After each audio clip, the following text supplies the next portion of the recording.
അടുത്ത ദിവസം നോക്കാം. എന്തായിരുന്നു? A man said to his son, I was 1/3 of your percentage when you were born. നേരത്തെ കഴിഞ്ഞ വീഡിയോയിൽ ചെയ്ത അതേ ക്വസ്റ്റ്യൻ പോലെ തന്നെയുള്ള ക്വസ്റ്റ്യൻ ആണിത്. If the percentage of man is 48 years, find the percentage of son. Same ആ ക്വസ്റ്റ്യൻ തന്നെയാണ്, ചെറിയ വ്യത്യാസമേ ഉള്ളൂ.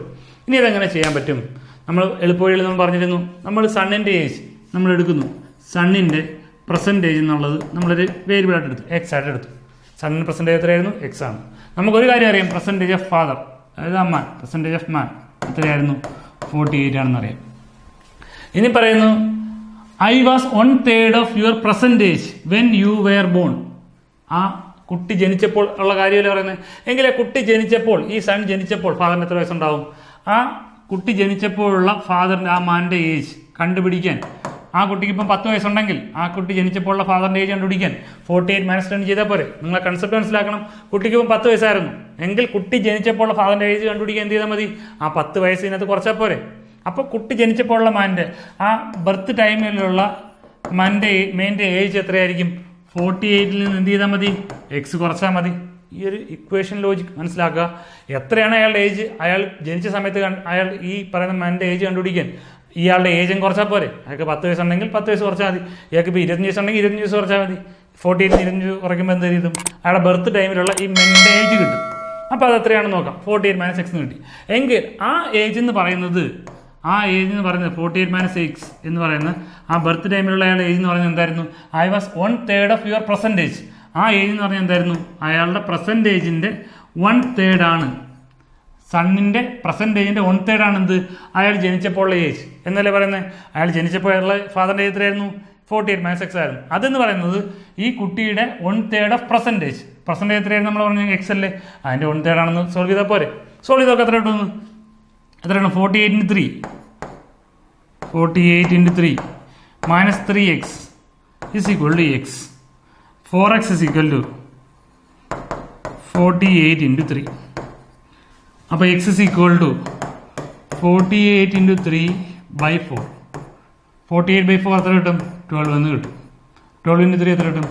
36 എന്ന് കിട്ടും. എക്സിൻ്റെ നമുക്ക് 36 ഉണ്ട്. ഫൈൻഡ് പെർസെൻറ്റേജ് സണ്ണല്ലേ വേണ്ടത്. പെർസെൻറ്റേജ് സണ്ണ് എത്രയാണ്? എക്സ് അല്ലേ. എക്സിൻ്റെ നമുക്ക് 36 കിട്ടിയില്ലേ. ശ്രദ്ധിക്കാനുള്ള ഒരു കാര്യം കൂടി, നമ്മൾ എപ്പോഴെങ്കിലും ക്വസ്റ്റ്യൻ ചെയ്യുമ്പോൾ നമുക്കിങ്ങനെയൊക്കെ ഒരു സംഭവം കാണാം. 48 × 3 അല്ലെങ്കിൽ ഒരു മൾട്ടിപ്ലിക്കേഷൻ, അഡീഷൻ, ഡിവിഷൻ ഒക്കെ കാണും. നമ്മൾ സ്വാഭാവികമായിട്ട് നമ്മുടെ ഒരു മനസ്സമാധാനത്തിന് വേണ്ടി നമ്മൾ ആദ്യമേ അത് ചെയ്തിട്ടേ നമ്മൾ അടുത്ത സ്റ്റെപ്പ് ചെയ്യുള്ളൂ. പക്ഷേ അങ്ങനെ ചെയ്യരുത്. ഇനി മുതൽ നിങ്ങൾ ഏതൊരു ക്വസ്റ്റ്യൻ കാൽക്കുലേഷൻ ഉണ്ടെങ്കിലും അത് അടുത്ത സ്റ്റെപ്പിൽ ആവശ്യമില്ലെങ്കിൽ, വെറുതെ ഇത് ഇങ്ങനെ മൾട്ടിപ്പിൾ ചെയ്തിട്ട് അടുത്ത സ്റ്റെപ്പ് ചെയ്യേണ്ട ആവശ്യമില്ലെങ്കിൽ നിങ്ങൾ ഒരിക്കലും ആ മൾട്ടിപ്ലിക്കേഷൻ, ഡിവിഷൻ നമ്മൾ ബുദ്ധിമുട്ട് ചെയ്യരുത്. നമ്മൾ അവസാന സ്റ്റെപ്പ് വരെ ഇട്ടേക്കുക. എവിടെയെങ്കിലും അത് വെട്ടിപ്പോകുമെങ്കിൽ നമുക്ക് എളുപ്പമല്ലേ. ഇവിടെ നിങ്ങൾ മൾട്ടിപ്പിൾ ചെയ്ത് വെച്ചാൽ വലിയ വാല്യൂ, ആ വലിയ വാല്യൂന്ന് വീണ്ടും 4 ഡിവൈഡ് ചെയ്യുമ്പോൾ നിങ്ങൾക്ക് വീണ്ടും ബുദ്ധിമുട്ടല്ലേ. ആൾറെഡി ഇവിടെ കുറച്ച് സമയം വേസ്റ്റ് ആക്കി, വീണ്ടും ഇനി /4 ചെയ്യാൻ വീണ്ടും സമയം വേസ്റ്റ് ആക്കണം. കാരണം നമുക്ക് വലിയ വാല്യൂ ആയതുകൊണ്ട് ആ വാല്യൂനെ 4 കൊണ്ട് ഡിവൈഡ് ചെയ്യാൻ പെട്ടെന്ന് മനസ്സിലാവുന്നില്ല, ഓർക്കുന്നില്ല. അപ്പം വീണ്ടും സമയം എക്സ്ട്രാ കളയല്ലേ. അപ്പോൾ അങ്ങനെയുള്ള കേസുകളിൽ നമുക്ക് ഈ മൾട്ടിപ്ലിക്കേഷനോ ഡിവിഷനോ എന്തെങ്കിലും ആദ്യം വന്നിട്ടുണ്ടെങ്കിൽ അത് നമ്മൾ ആദ്യം ചെയ്യാതെ എന്ത് ചെയ്യുക? അവസാന സ്റ്റെപ്പ് വരെ വെച്ചേക്കുക. എവിടെയെങ്കിലും ഇതിനൊക്കെ ഡിവിഷൻ വന്ന് വെട്ടിപ്പോകുന്നുണ്ടെങ്കിൽ നമുക്ക് ഈസിയായിട്ട് 48/4 ചെയ്തൂടെ? 48/4 എത്ര കിട്ടും? 12 കിട്ടും. 12 × 3 എത്ര കിട്ടും? 36 കിട്ടും. ഈസിയായിട്ട് നമുക്ക് ആൻസറിലേക്ക് എത്തില്ലേ. അപ്പോൾ നമുക്ക് വലിയ കാൽക്കുലേഷൻ, മൾട്ടിപ്ലിക്കേഷൻ, ഡിവിഷൻ ഒന്നും ആവശ്യമില്ല. നമുക്ക് വലിയ കാൽക്കുലേഷൻ നമുക്കിവിടെ ആവശ്യമില്ല. നമ്മൾ ആ മൈൻഡ് കാൽക്കുലേഷൻ മാത്രം ഉപയോഗിച്ചാൽ മതി, ഈസിയായിട്ട് ആൻസർ കിട്ടും. അപ്പോൾ ഇങ്ങനെയുള്ള കുറച്ച് ക്വസ്റ്റ്യൻ കൂടെ ഓർത്ത് വെച്ചേക്കുക. ഇത് നമ്മൾ നേരത്തെ ചെയ്ത അതേ ക്വസ്റ്റ്യൻ തന്നെയായിരുന്നു. നിങ്ങൾ മനസ്സിലാകാൻ വേണ്ടി ഒന്നും കൂടി വേറെ രീതിയിലും കൂടെ ഒരു ക്വസ്റ്റ്യൻ ഇട്ട് തന്നേ ഉള്ളൂ. നമുക്ക് അടുത്ത ക്വസ്റ്റ്യൻ കൂടെ നോക്കാം. എന്തായിരുന്നു അടുത്ത question? In 10 years A will be twice as old as B was 10 years ago. If A is now 9 years older than B, the percentage of B is. Question പെട്ടെന്ന് വായിക്കുമ്പോൾ നമുക്ക് മനസ്സിലായെന്ന് വരില്ല, പക്ഷേ വളരെ സിമ്പിൾ ക്വസ്റ്റ്യൻ ആണ്. എന്താണ് ഈ ക്വസ്റ്റ്യൻ പറയുന്നത് നോക്കാം. ഇൻ 10 years, അവിടെയാണ് നമുക്കൊരു ഡൗട്ട് വരുന്നത്. എന്താണ് ഈ ഇൻ 10 years? ഇൻ 10 years എന്ന് പറഞ്ഞാൽ അർത്ഥം ആഫ്റ്റർ 10 years എന്നാണ് കേട്ടോ. അതും കൂടി ഓർത്ത് വെച്ചേക്കാം. എവിടെയെങ്കിലും ഇൻ 10 years എന്നൊക്കെ ചോദിച്ചു കഴിഞ്ഞാൽ അതിൻ്റെ അർത്ഥം എന്താ? After 10 years. അപ്പം after 10 years A will be twice as old as B was 10 years ago. 10 വർഷത്തിന് മുമ്പുള്ള ബിയുടെ ഏജിനേക്കാൾ ഒരു 2 times ആയിരിക്കും 10 വർഷത്തിന് ശേഷമുള്ള എയുടെ ഏജ്. അപ്പോൾ അത്രയേ ഉള്ളൂ അവിടുത്തെ കാര്യം. ഇനി പറയുന്നത് if A is now 9 years older than B, the percentage of B is. അപ്പം നമുക്ക് സോൾവ് ചെയ്യാൻ പറ്റുന്ന കാര്യങ്ങളൊക്കെ ഉണ്ട്. 2 കണ്ടീഷൻ കൊണ്ട് സോൾവ് ചെയ്താൽ മതി. ചെയ്തു നോക്കാം എത്ര കിട്ടുന്നു നോക്കി. A is now 9 years older than B എന്നല്ലേ. അപ്പം ഏറ്റവും ചെറിയ ആളാരാണ്? B അല്ലേ. അപ്പം നമുക്ക് നോക്കാം.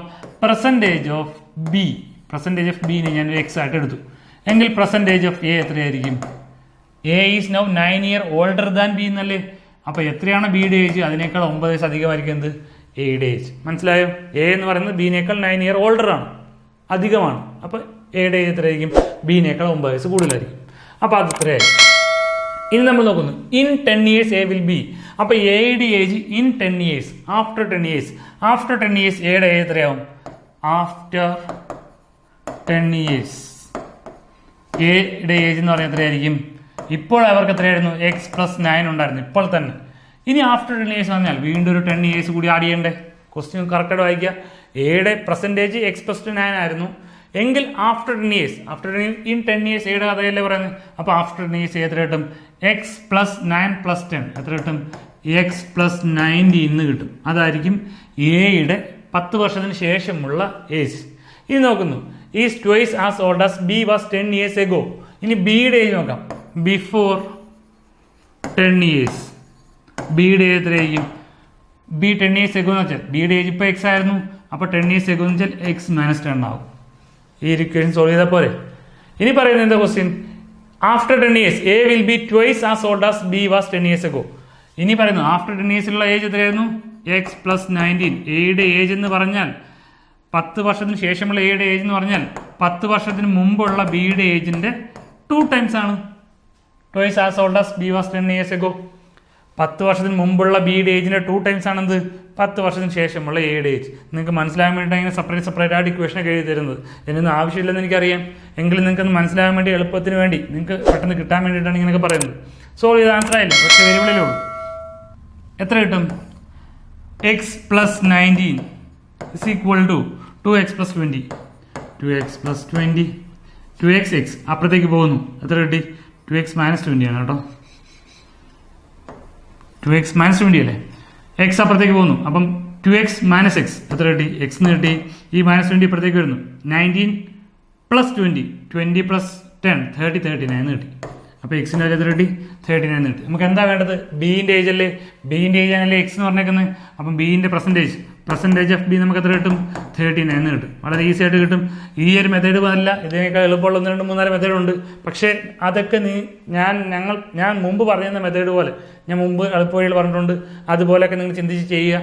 നിങ്ങൾക്ക് സ്വന്തമായിട്ട് കണ്ടുപിടിക്കാൻ വേണ്ടി 1 2 ദിവസം ഞാൻ ഇട്ട് തരികയാണ്. ഇതും എളുപ്പത്തിലൊക്കെ ചെയ്യാൻ പറ്റും. നിങ്ങൾക്ക് സ്വന്തമായിട്ട് ചെയ്യാൻ പറ്റും. നോക്കി നിങ്ങളുടേതായ ഐഡിയ ഉപയോഗിച്ചിട്ട് ചെയ്യാൻ പറ്റുന്നില്ലെങ്കിൽ പറഞ്ഞാൽ പറഞ്ഞു തരാൻ കുഴപ്പമൊന്നുമില്ല.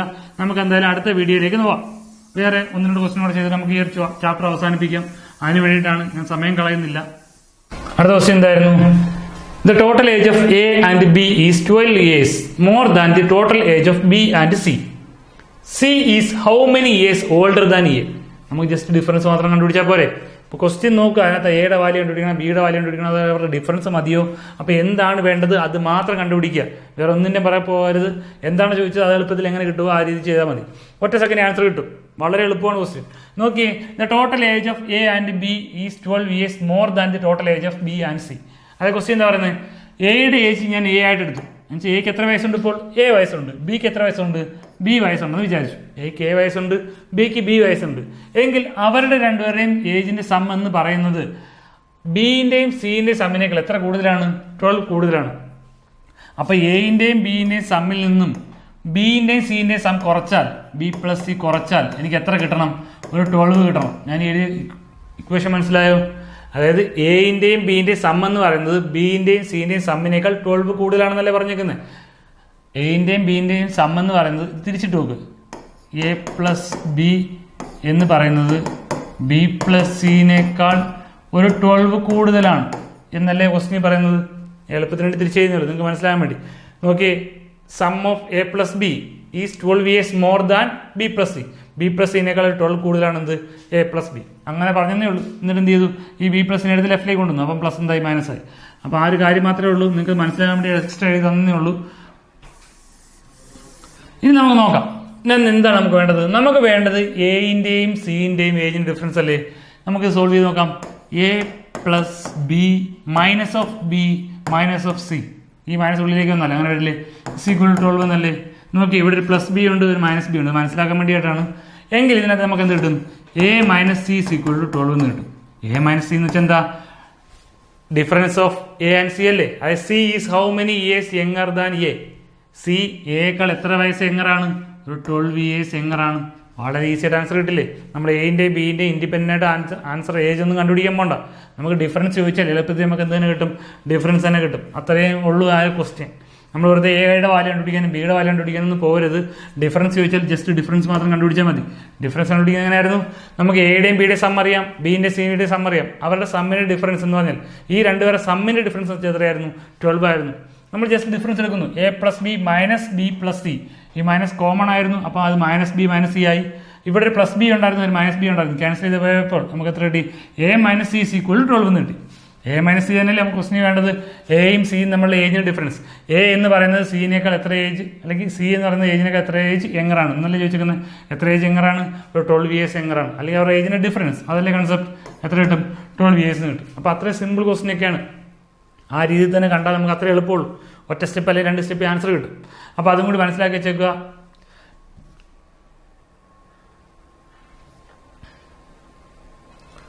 അപ്പം ഏജസിൻ്റെ ക്വസ്റ്റ്യൻസ് ഞാനിവിടെ വെച്ച് വൈൻഡപ്പ് ചെയ്യുകയാണ്. ബാക്കി ഉള്ള ക്വസ്റ്റ്യൻസ് ഏജസിൻ്റെ ക്വസ്റ്റ്യൻസ് ഞാൻ അടുത്ത ടോപ്പിക്കൊക്കെ പഠിച്ചു കഴിഞ്ഞ് വേറെ ഒരു റൗണ്ട് പോയി കഴിഞ്ഞിട്ട് വന്നിട്ട് ഞാൻ വീണ്ടും ചെയ്തു തരാം. എന്തെങ്കിലും ഡൗട്ട് ഉണ്ടെങ്കിൽ ചോദിച്ചാൽ അത് പറഞ്ഞു തരാം. ഏതെങ്കിലും ക്വസ്റ്റ്യൻസ് നിങ്ങൾക്ക് ഡൗട്ട് ഉണ്ടെങ്കിൽ എന്തായാലും ചോദിക്കുക, പറഞ്ഞു തരും. അതിലൊന്നൊരു കുഴപ്പമില്ല. പക്ഷേ പഠിപ്പിച്ച കാര്യങ്ങളൊക്കെ നിങ്ങൾ വീട്ടിൽ ഇരുന്ന് തന്നെ നന്നായിട്ട് ചെയ്യുക. അത് നന്നായിട്ട് ബൈഹാർട്ട് ചെയ്ത് പഠിക്കുക. ഇതേ മോഡലൊക്കെ ആയിരിക്കും ഏജസിൻ്റെ ബാക്കി ഏത് ക്വസ്റ്റ്യൻ തന്നാലും അതിലേത് ക്വസ്റ്റ്യൻ ചോദിച്ചാലും ചെയ്യുന്ന രീതിയിലുള്ള ക്വസ്റ്റ്യൻസ് ഞാനിവിടെ പഠിപ്പിച്ചിട്ടുണ്ട്. എങ്കിലും നിങ്ങളത് മാക്സിമം ഏജസ് ക്വസ്റ്റ്യൻസ് എടുത്ത് ചെയ്ത് നോക്കുക. എന്തെങ്കിലും ഡൗട്ട് ഉണ്ടെങ്കിൽ പറഞ്ഞാൽ മതി, പറഞ്ഞു തരാം. അതിലൊന്നും കുഴപ്പമില്ല. എങ്കിൽ നമുക്ക് അടുത്ത ദിവസം പുതിയൊരു ടോപ്പിക്കായിട്ട് വീണ്ടും കാണാം. ബൈ.